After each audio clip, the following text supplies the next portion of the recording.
So guys, for today's video, so maning nakakatawa na muna tinig mo, be. Pobre kayo na sila, guys. So ang ilang ibuhat karon na hita sila ugin sa itong magpabunot to, be. Pwede kayo ninyo sila duha i-hard para magbunot sa inyong lubing. Barato na kayo nila ang hinadlawan kang ilalang importante nga makakwarta sila og na sila'y panungtan or na sila'y pangkaon. Para to guys, bye.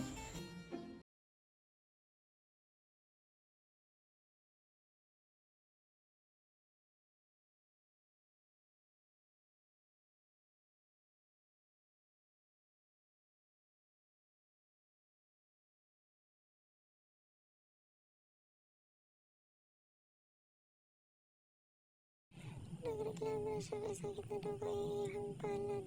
Sumuna ko siya hindi nag-agwanta. Kay lisod man ta, sumanigamot ka nga makakwarta ka. Tapos ipiski lang bitaw ka, wala ka na tinarong. So karon man atong padulungan, agwanta sa kalisod na to. Mara to guys, bye!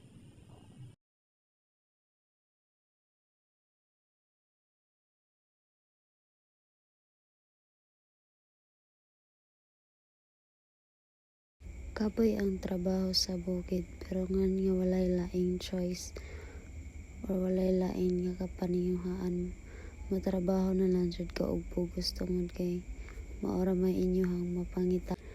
Manon samtang aduna pay ikapay eskwela inyong ginikanan, naning kamot pa inyong ginikanan, pangiskwela mo kay dili tanan gihatagan og higayon para maka-eskwela. Na po uban yan naning kamot og eskwela pero walay nagsuporta.